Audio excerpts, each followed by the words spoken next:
This is the work. This is the work. This is why if it was easy, everybody would be doing it. Hello and welcome to the Pacific Channel, where you learn about the law of attraction, how to manifest anything you want, meditation, and more. In this video, Dr. Joe Dispenza talks about how nowadays there is a community of young people who are growing up where the virtue of love is encouraged and where they know their thoughts and feelings have an effect on the world. The interesting thing is that for these young people, to them, miracles are normal. It's normal for them to witness blind people being able to see, people in wheelchairs being able to walk, and other miracles.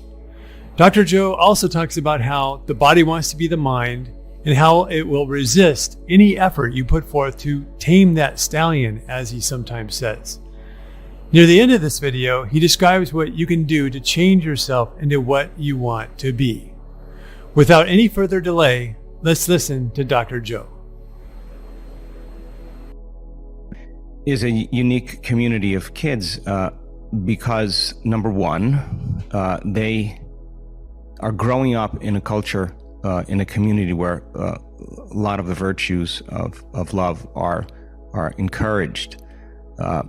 They're given information and they know how to learn that information. They know how to do something with it. They're proving to themselves that their thoughts and their feelings do have an effect on the world. They're practicing it at an early age. You get it down now, the rest of your life is easy. By the same means, they witness miracles on the stage. To them, it's normal to see blind people see, to see people with neurodegenerative diseases that it says there's no cure for, to walk out of an event standing up when they came in a wheelchair. They're around these kind of unconventional things that they've witnessed. And now that they see it, they know it's possible. And if you know it's possible, then you're conscious of another possibility. And that changes the belief that you have. If you've seen it and you've seen the evidence and they grew up with the science and understanding it, they are different, unfortunately, than the rest of the world. Just like adults in this work find out they're different than the rest of the world after a period of time. And you take 1,000 people or 2,000 people or 3,000 people or 7,000 people, and they all have this, you get them doing the same things, thinking the same way, making the same choices, having the same experiences and feeling the same emotions, then they relate to one another, because that's what we do. We relate based on experience, and because we've experienced it, we know what it feels like, and we can commune, we can connect. Well, our youth community is witnessing some really profound things, both in the testimonies they've seen, as well as the research that's being presented to them. They understand that this is actually possible. And they're proving to themselves in their own journey that it is. And I have taken a lot of time with the youth to teach them about the neuroscience of culture and how to change cultures. Why? Because it's you that is going to be changing the culture. And you have to step into some big footprints here and somehow help change the world in some way. And I can tell you that I meet a lot of people, and everybody is wanting the same thing. Everybody is wanting something better and having meaning to life. One of the things that the Coherence Group is doing is we're working on certifying and authorizing a youth community of healers. Now, you share the same experiences in healing other people by giving. It goes so counter to taking and fighting and competing. And it's that act of giving life to another's life that somehow people love that feeling.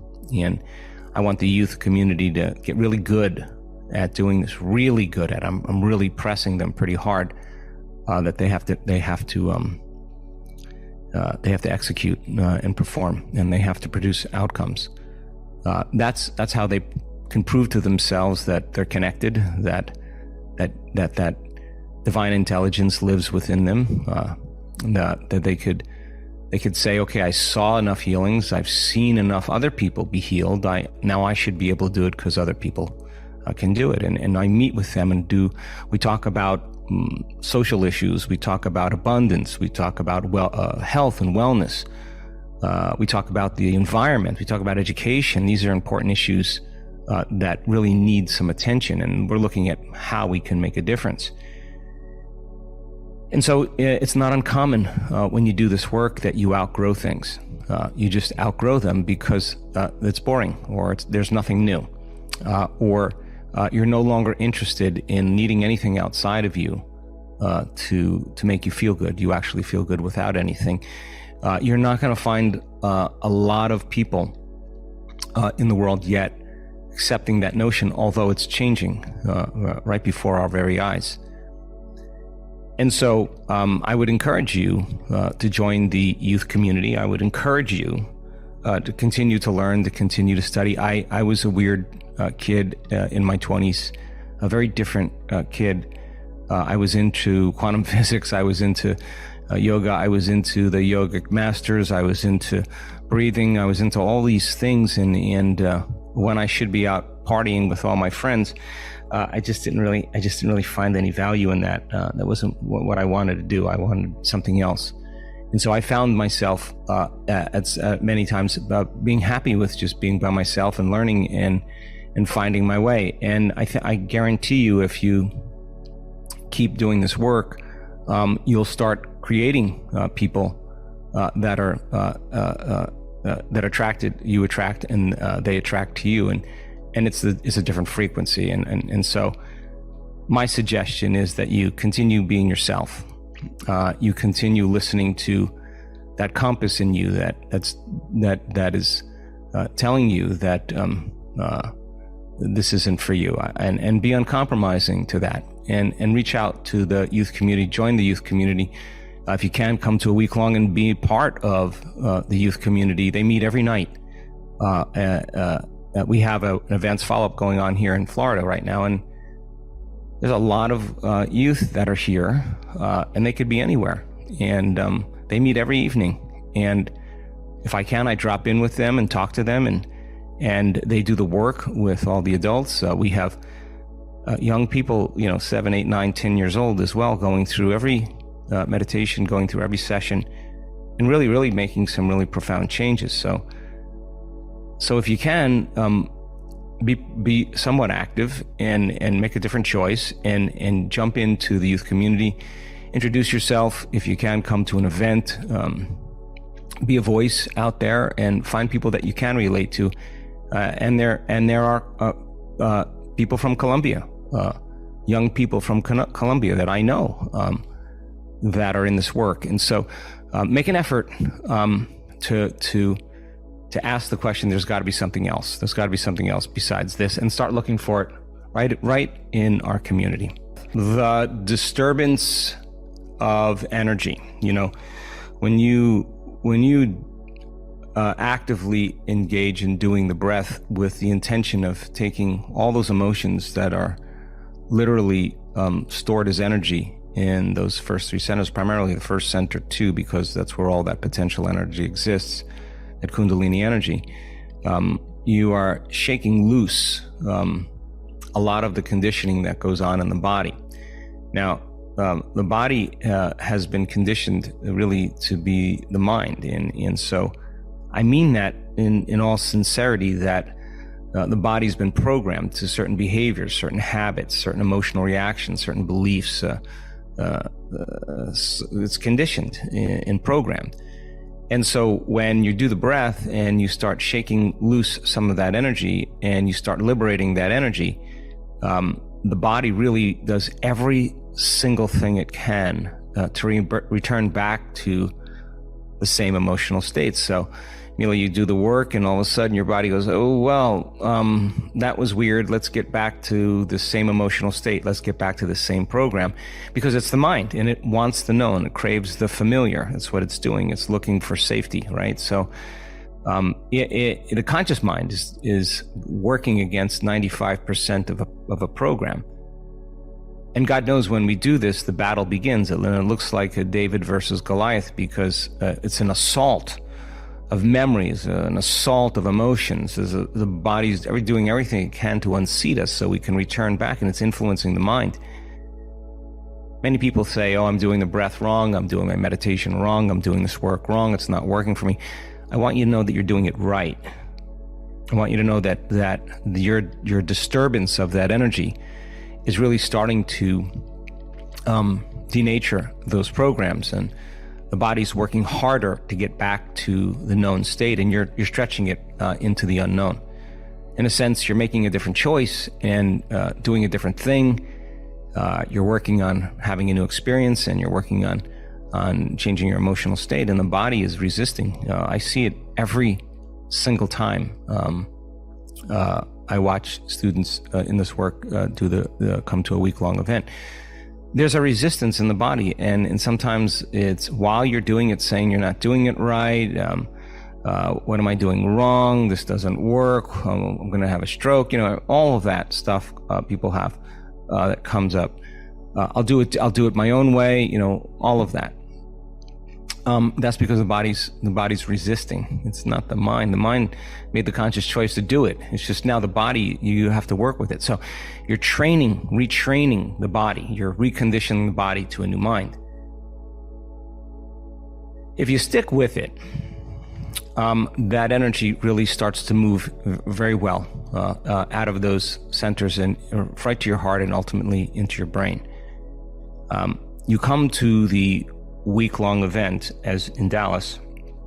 We're going to break it down, and you're going to practice over and over again until it gets easy for you, until you have the experience of that energy making its way to your brain. So as you begin to disturb that energy, you begin to change your energy. And when you change your energy, everything that is familiar in your life, everything that's known in your life starts to move into chaos too, because chaos is unpredictable order. It's novelty. It's new information. And again, things tend to spiral a little bit out of order. It happens to everybody that does this work. You got to understand that, and you got to keep working on not responding to those programs. So it's not the breath that's doing it. It's just that your body doesn't want to take a chance in the unknown, take a chance in possibility. It's not conditioned to do that. So clinging to the familiar and influencing the way we think and the way we act and the way we feel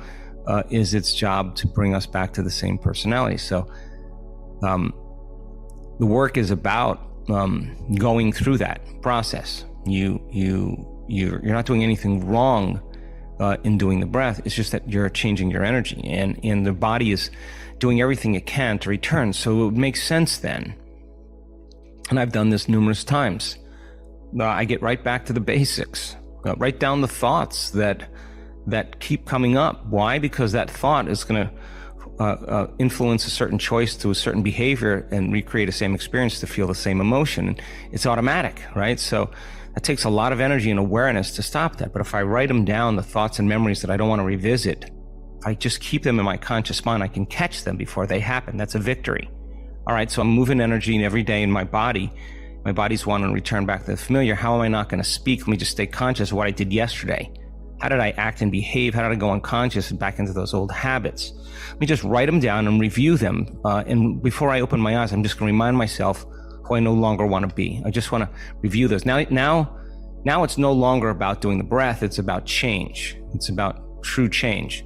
Okay, what emotions do I live by every day? Do I live in frustration? Do I live in fear? Do I live in anxiety? Do I worry? Do I overfocus? What is it? What is it? Am I frustrated? What is it that I live by emotionally? Let me just pick those emotions that I was in yesterday. And let me just write them down so I can just stay conscious of them. Then I'm going to look at them again before I eat lunch. I'm going to look at them again, review them again. How am I doing? Look at them again in the evening before dinner. And let me look at the end of the day. I don't know. I'm making stuff up. But you got to remind yourself of who you no longer want to be. And you got to become so conscious of those unconscious programs that you don't go unconscious again. You got to keep remembering and stop forgetting. And if you forget, you went unconscious. So how many times do we have to forget until we stop forgetting and start remembering? That's the moment of change. So all of this is instrumental in the process of you crossing the river, because there is a death that's taking place in our biology when we step out into the unknown, and that discomfort, that uncertainty, that unpredictability, is that unknown is really causing the body really to do everything it can to be back to its same place, its same personality. This is the work. This is the work. This is why if it was easy, everybody would be doing it. You're moving energy, and that's the side effect of it. If you understand that now, it's not that you're doing the breath right or wrong. It's just now that you got to begin to stop the default. And people that have healed in this work, Milas, I've listened to so many of their stories. They had to get really good at staying.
Out of that personality with their eyes open their whole entire day, not responding to people and circumstances and the same emotions, not thinking the same thoughts and thinking new thoughts and feeling new emotions and practicing behaving a different way. And that's what the walking meditations are about, practicing with your eyes open and trying it out, demonstrating it. We're in the plane of doing, right? So the body has been programmed to have certain habits and beliefs, and it's our job to liberate that energy. But the body will do all it can to return to the old program. It will tell you things like, "You're not doing it right. This doesn't work. It's never going to work," and things like that, because the body doesn't want to change the old programming. It's resistant. The body clings to what is familiar. So the work is about going through this process of reconditioning the body to a new mind. The work is for you to take control over your body and not allow it to control you. In the end, Dr. Joe gives us instructions to write down how you feel during this process of changing who you are. His advice is to ask yourself if you are frustrated or worried or stressed, and then remind yourself of who you don't want to be and who you do want to be. The goal is to get good at staying out of your old personality, where you are thinking old thoughts, and instead think, feel, and behave in the new way that you want to be. If you like this video, please like and subscribe to watch more videos like this. And if you feel so inclined, please leave a comment below. Thanks for watching, and have a good day or night.